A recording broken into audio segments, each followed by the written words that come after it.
Visceral fat is the white fat around your organs. You could also see it visually around your belly fat, love handles, and hips. Not only is visceral fat highly inflammatory, which leads to chronic diseases like cancer, heart disease, and diabetes, it's also visually unappealing. It increases your body fat percentage and makes you feel lethargic and fatigued. In this lesson, I'll be sharing with you the 7 worst things that contribute to visceral fat and the solutions for each of them. Let's start with the first thing. That's going to be microplastics. Microplastics are tiny particles, typically less than 5 millimeters in size, that result from the breakdown of larger plastic debris or are manufactured at the small size for the use in products like cosmetics, cleaning agents, water bottles, and others that we'll identify and make some swaps with. These particles can be ingested or inhaled and have been found in various environments, including oceans, soil, and even human tissues. Studies even have shown that most males have microplastics in their testicles. The research suggests that these microplastics will contribute to visceral fat by disrupting your endocrine function and promoting inflammation. When ingested, microplastics can act as carriers for harmful chemicals, such as endocrine disrupting chemicals. These are called EDCs. This will interfere with your hormones that regulate metabolism and fat storage. This disruption will lead to fat accumulation, particularly the fat around your organs, your liver, your heart, these vital organs that we do not want to add fat to and create pressure, because that is highly inflammatory. And at the end of the day, they contribute to metabolic syndrome and obesity. When we consume these microplastics in our environment, it disrupts our entire hormonal system. In response, the body may overproduce or even underproduce these mimicked hormones. These endocrine disruptors have been linked to the development of neurological diseases, immune system issues, and overall weight gain. Even low doses of these endocrine disrupting chemicals may be unsafe. The body's normal endocrine functioning involves slight changes in hormonal levels. And we know even these small changes can cause significant developmental and biological effects. Where are these microplastics found? They're commonly found in everyday products that contain plastics, BPA, personal care products that contain phthalates, pesticides, and industrial chemicals like PCBs. According to a study found in the Journal of Diabetes Investigation, these new risk factors for obesity and diabetes are environmental chemicals. They are calling these toxins obesogens because of the impact they have on the obesity crisis we face. Harvard is saying that by the year 2030, 50% of Americans will be obese. A study from the Environmental Health Perspectives made a strong connection between toxins and weight gain. They cite that many in the medical and exercise physiology communities remain wedded to just poor diet and lack of exercise as the sole cause of obesity. However, researchers are gathering convincing evidence of these chemicals called obesogens, dietary, pharmaceutical, and industrial compounds that may alter metabolic processes and predispose some people to gain weight. These microplastics are called lipophilic, meaning they're fat-loving chemicals. And when they are consumed, they create larger fat cells. Here's how it works. The first thing to understand is this. The most important priority for your human body, the innate intelligence, that inner physician, is survival. The body wants to survive no matter what. So when these chemicals, these microplastics enter your body from food, from the environment, from breathing it, or from cleaning products or skincare products, what happens is the body does not want these toxins to kill you right away. So it activates a pathway called PPAR gamma. This is going to shuttle those toxins out of the bloodstream into your fat cells. And why does it do that? Because the solution to pollution is dilution. There's a lot of room in your fat cells, and those toxins will go and hide out there. And if there's not enough room, your metabolism will increase the size of the adipocytes, the fat cells. And if you run out of room, it'll create new fat cells. That is correct. Microplastics will enlarge your fat cells and even create newer fat cells, and they stay there for a very long time. This has the potential for a vicious spiral, not only of increasing obesity, but also increasing the retention of other lipophilic pollutant chemicals with even broader ranges of adverse actions. The potential for a vicious spiral to be set up where obesogens act to increase the amount of fat stored by increasing cell volume or increased cell number would be followed by a greater retention of these lipophilic obesogens. So that's how they make you gain fat, especially visceral fat. But it's not just the fat that's the problem. A groundbreaking study published in March 2024 from the New England Journal of Medicine revealed a significant link between microplastics in arterial plaque and an increased risk of heart attacks, strokes, and mortality. The study analyzed plaque samples from 304 patients undergoing carotid endarterectomy, which is a procedure to clear blocked arteries. Microplastics were found in 58.4% of the patient's plaque. And over a follow-up period of 2 to 3 years, those microplastics in their plaque were approximately 4.5 times higher, more likely to experience severe cardiovascular events or death, underscoring the potential dangers of microplastic exposure. So what's the solution? To reduce your risk of microplastics, do the following. Drink out of glass bottles, such as you see the one I'm holding up here from Mountain Valley, versus plastic bottles. Look, plastic bottles will leach microplastics in the water. You might be thinking you never heat up your water bottle when it's plastic, you don't leave it in the car, but here's the thing. You don't know what that bottle of water in plastic did to transport to the grocery store where you bought it. It could have been in a truck where it got heated and the plastics will leach into the water. So get glass as much as possible. Second thing is you do not want to use plastic Tupperware, and especially you don't want to heat up plastic Tupperware like in a microwave. That'll leach plastics into the food.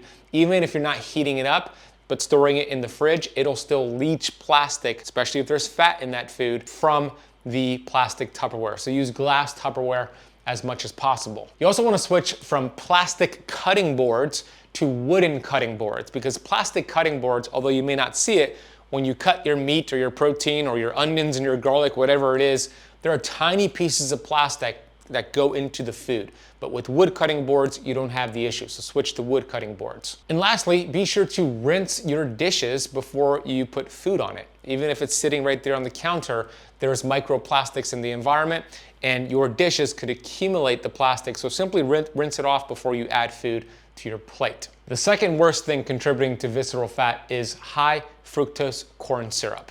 You might be thinking, I already know the dangers of high fructose corn syrup and fructose in general, by the way, not just high fructose corn syrup, but a high consumption of fructose. But there are hidden names, different names for high fructose corn syrup, and they're found in a lot of healthy products. We'll identify all of them right now. If you have excess visceral fat, this might be the reason why. This hidden ingredient is found in the most popular healthy products out there. And if your goal is to burn stubborn fat and get rid of that visceral fat, you want to support the mitochondria. Fructose and high fructose corn syrup is mitochondrial poison. We know how important the mitochondria is for creating energy. It's also important for raising your metabolic rate and burning fat.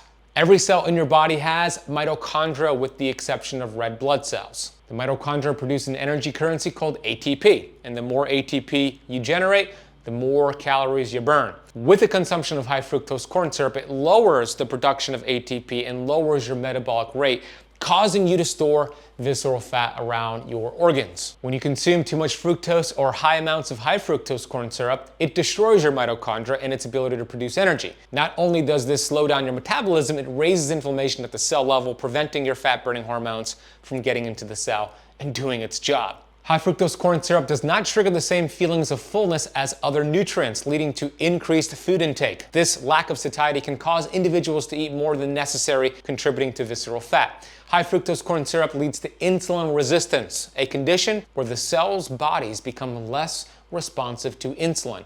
This can result in higher blood sugar levels and increased fat storage, particularly around the abdomen. Visceral fat. Fructose, especially high fructose corn syrup, is primarily metabolized by the liver. Excess fructose consumption can lead to the conversion of fructose to fat, contributing to liver fat accumulation and overall body fat.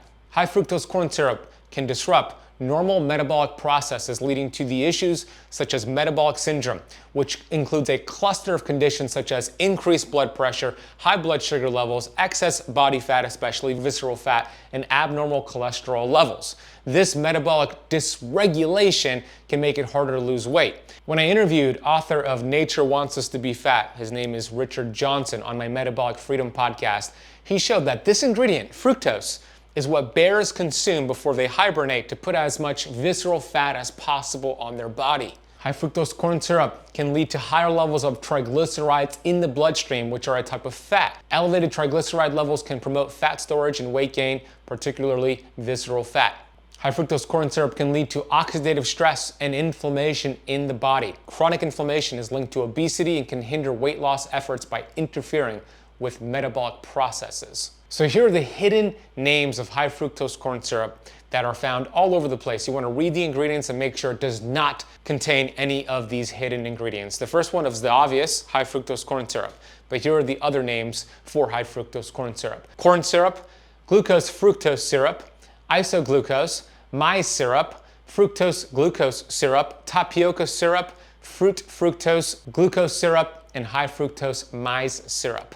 Here are the top 3 most popular brands of each of the top 10 most common foods with high fructose corn syrup. And these are considered, and I'm putting this in quotation marks, healthy foods.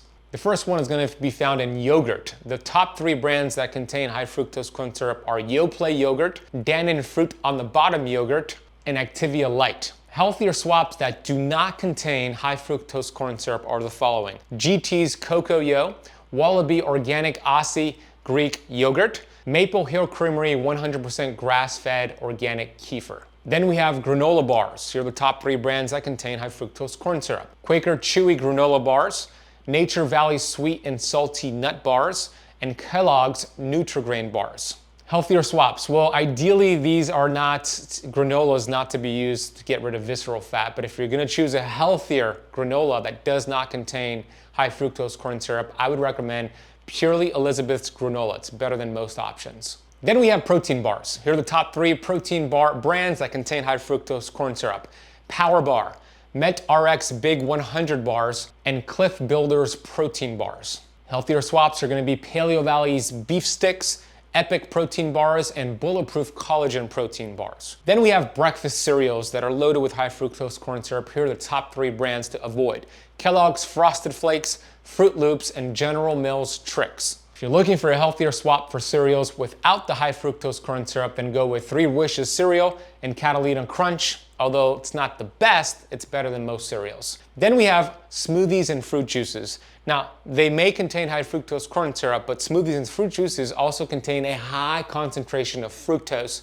which can also contribute to visceral fat. So in terms of brands that you want to avoid Minute Maid, V8 Splash, and Naked Juice smoothies. They're loaded with high fructose corn syrup. Healthier swaps would just be to avoid smoothies and fruit juices altogether if you want to get rid of visceral fat. If you're gonna have whole fruit, have it around exercise and activity.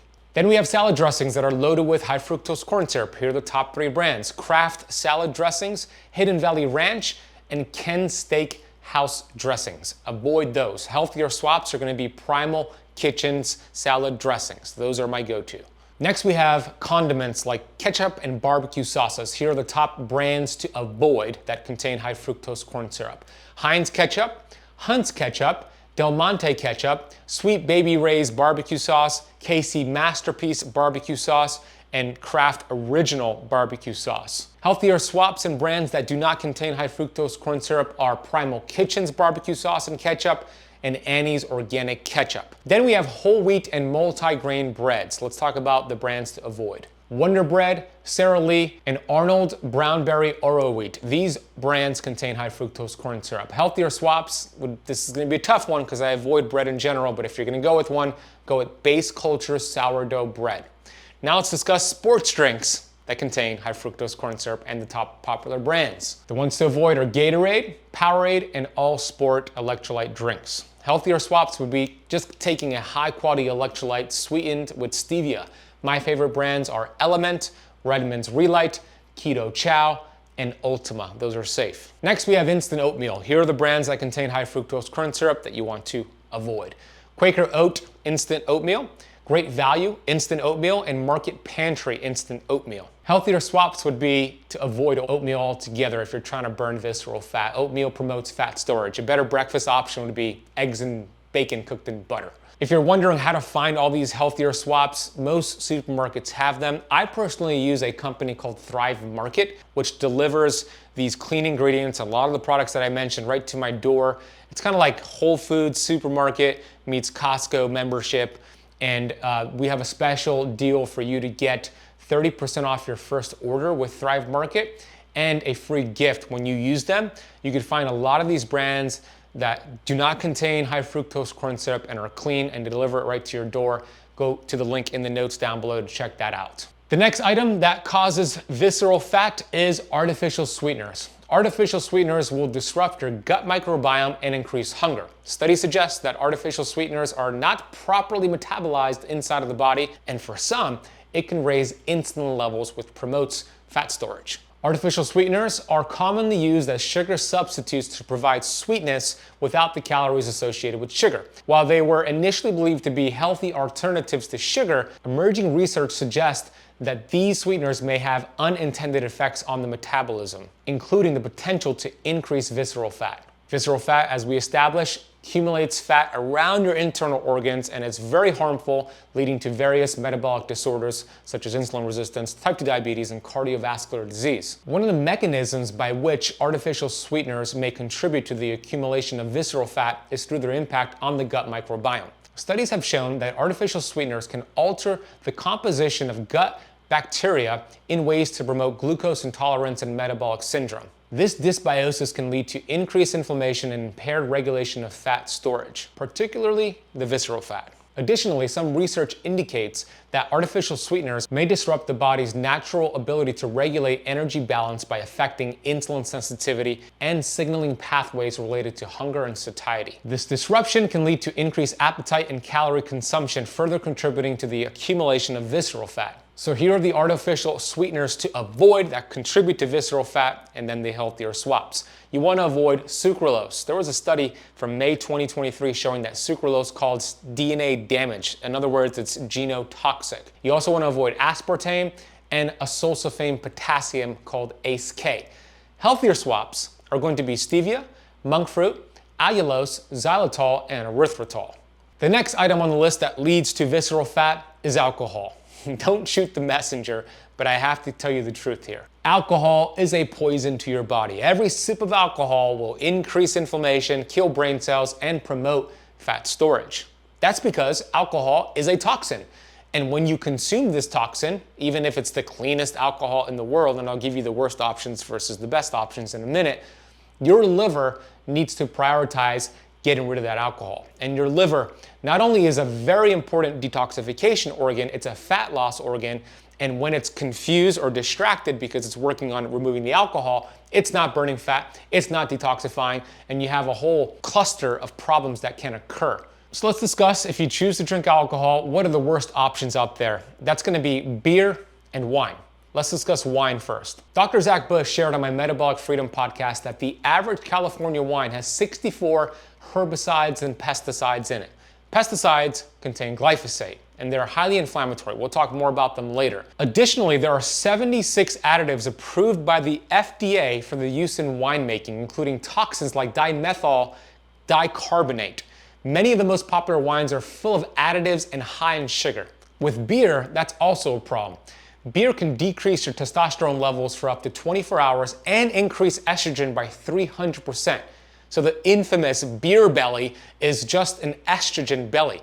Biochemically, the higher your level of estrogen is, the more you absorb alcohol, but the slower you break it down. So we don't want that from beer, and we don't want that from wine. If you choose to have alcohol, I would recommend clear alcohols like whiskey, vodka, and tequila without any other mixers. Just drink it with ice on the rocks. If you choose to drink wine, go with a European wine, or even better, a dry farm wine that's organic and biodynamic, low in sugar. I recommend, although I don't drink, but for those of my clients who want to drink, I recommend dry farm wines. They're clean, low in sugar, organic, no pesticides, and you can find their information over at ketocampwine.com. I'll drop a link for them down below. There's some things you can do if you have alcohol to mitigate the problems with alcohol as it relates to visceral fat storage. Number one is to drink a ton of water before the alcohol and with the water. That'll help with the metabolism of the alcohol. You also want to take a high quality glutathione and a binder like activated charcoal right before the alcohol. That's going to help you metabolize it faster. Studies also suggest that eating asparagus with the alcohol will also help you metabolize it faster. And I'll drop links for that study, including the glutathione that I use and the binder that I recommend in the notes down below. The next item On the list here that contributes to inflammation and visceral fat are seed oils, also called vegetable oils, also called linoleic acid. These vegetable oils are highly unstable. These are bad fats. And arguably, they are more inflammatory and lead to more visceral fat than sugar and smoking. I'll talk more about that in a minute. But first, it's important to understand why they're so bad for you. When we look at the chemical structure of vegetable oils, it shows a lot of double bonds. What does that mean? Well, the more double bonds a fat contains, the more aggressive it is at attracting oxygen. And the more oxygen it attracts at an aggressive rate, the more it oxidizes. That means it turns into an unstable, rancid, inflammatory fat. The perfect example is a vehicle, a car that's left on the lot for years, unattended, under the sun. It starts to rust. Essentially, when you consume these vegetable oils, it rusts your cells, creating inflammation around your membranes, preventing your fat-burning hormones from getting in, leading to the accumulation of visceral fat. These vegetable oils are so inflammatory and found everywhere, by the way. They're in 80% of the food supply in the United States. The reason why we want to avoid them is because their half-life is about 680 days. That means if you stopped eating them today, 680 days later, half of them will be in your body fat. That's crazy. Now, with fasting and ketosis and a lot of the things that I teach, you could speed up the removal of these vegetable oils a lot faster. But a couple things here. I remember I interviewed a lot of researchers on the field and topic of vegetable oils. Dr. 𝙎𝙬𝙎𝘾 is one of them. She has a fantastic book called Dark Calories. I've brought her on my Metabolic Freedom podcast several times. And another researcher who's an MIT researcher named Brian Peskin. I remember sitting down, I was here in Miami, where I live, recording a podcast interview with Brian Peskin. We were doing it at the restaurant. We just had lunch, we put on the headset, and we were talking about vegetable oils. And I said, Brian, let me ask you this. These vegetable oils, we know they're so inflammatory, but do you think they're worse than smoking cigarettes?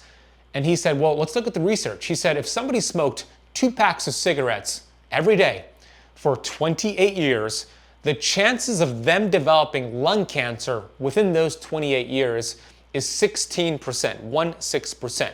Then he said, compare that to somebody consuming these cooked vegetable oils every day for 28 years. The chances of them developing any cancer and or heart disease is 86%.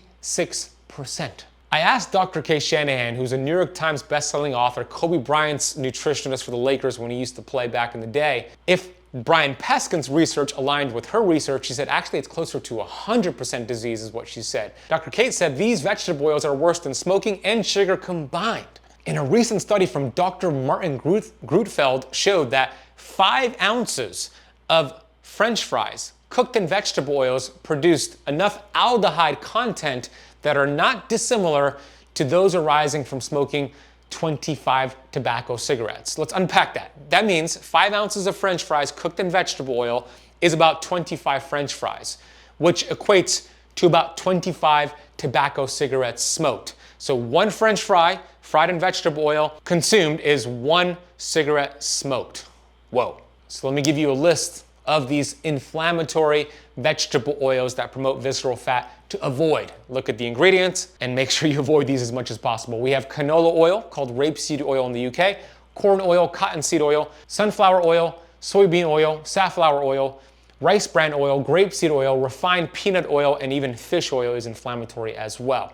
Healthier swaps are going to be saturated fats and monounsaturated fats. Remember, we just discussed the problem with the double bonds. Saturated fats contain 0 double bonds, and monounsaturated fats contain 1 double bond. That's why it's called mono.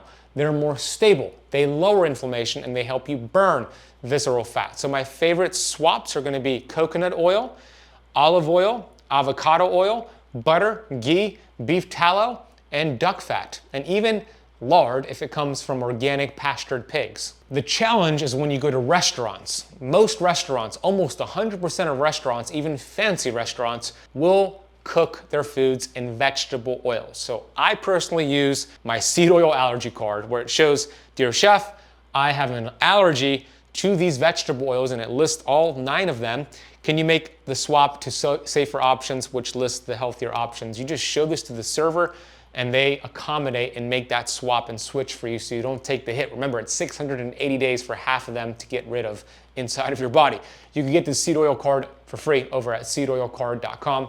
My gift to you. I'll put a link for it in the notes down below. Okay, next on the list of things that contribute to visceral fat are GMO foods that contain glyphosate. Glyphosate is a toxin that has the ability to alter your metabolism. It's a broad-spectrum herbicide commonly used to kill weeds, particularly in agricultural settings. It works by inhibiting a specific enzyme pathway necessary for plant growth. Concerns have been raised about its potential effects on human health, particularly regarding its impact on metabolism. Some studies suggest that glyphosate may disrupt gut microbiota, impairing digestive health and leading to metabolic disorders. Additionally, it has been linked to potential endocrine disruption, which can interfere with hormonal balance and contribute to metabolic diseases like obesity and diabetes.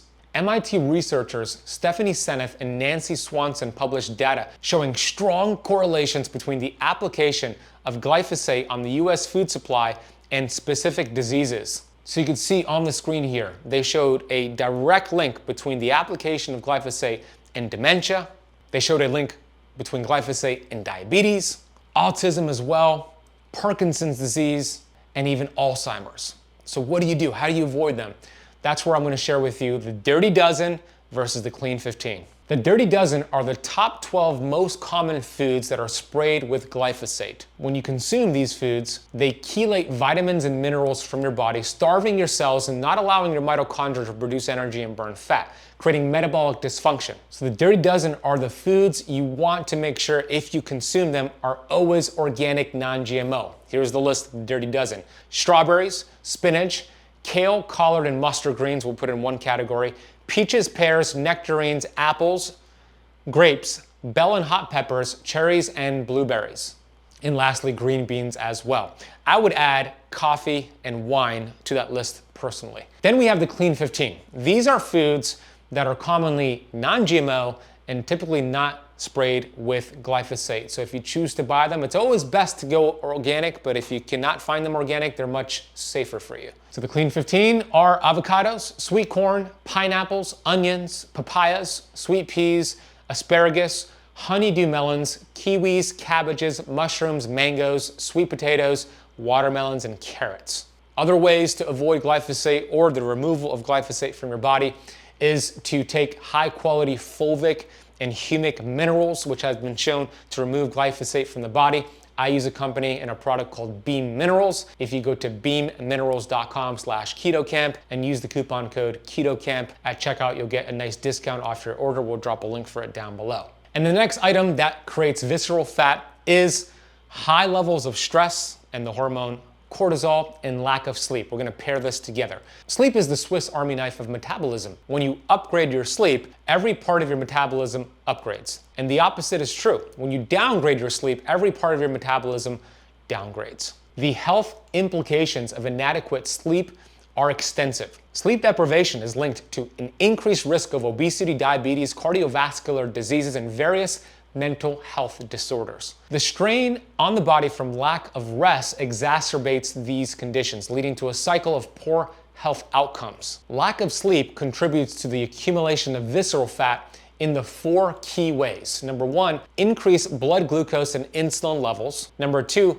a slowed/inefficient metabolism. Number 3, a toxicity buildup leading to brain disorders. And number 4, a circadian rhythm mismatch. Imagine your body as a well-orchestrated symphony where each instrument represents a different aspect of your metabolism. Sleep acts as the conductor, ensuring that each instrument plays its part harmoniously. When you don't get enough sleep, it's as if the conductor is absent, causing the orchestra to fall out of sync. The stress hormones, like cortisol, start playing too loudly, drowning out the soft, steady rhythm of insulin, which is crucial for regulating blood sugar levels. Simultaneously, the hunger hormones ghrelin and leptin, the satiety hormone, start playing erratic and conflicting tunes, leading to overeating. This chaos results in a disjointed performance where blood sugar levels rise uncontrollably, much like a symphony gone awry without its conductor. What does all that mean? That means when you're not getting quality sleep, the next morning, you're gonna have higher levels of cortisol, the stress hormone,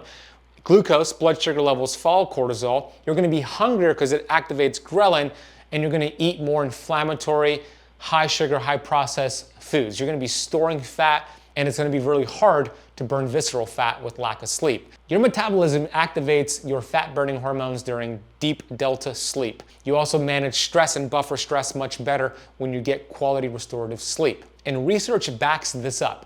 Research presented at the Experimental Biology 2009 meeting highlights the link between short or poor sleep and the increased risk of type 2 diabetes. Studies, such as those published in the Annals of Internal Medicine and the Journal of Clinical Endocrinology and Metabolism, and others, highlight how sleep restriction in healthy adults results in decreased insulin sensitivity and hormonal changes that increase appetite and caloric intake. A study published in Diabetes found that restricting sleep to 5 hours per night for 1 week significantly reduces insulin sensitivity in healthy men. The study involved over 20 healthy participants and demonstrated a 20% reduction in insulin sensitivity following sleep reduction.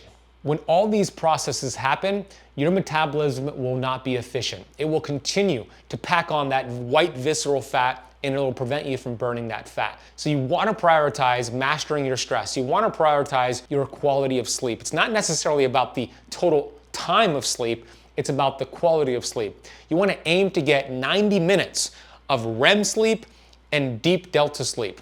You go through 3 major cycles of sleep throughout the night. You have light sleep, REM sleep, and deep sleep. Light sleep has some benefits, you're resting. REM sleep is rapid eye movement sleep, where you store short-term memory for long-term memory, so it helps with your mental clarity and memory. The deep delta sleep is where you burn fat. This is important to get 90 minutes of deep, 90 minutes of REM.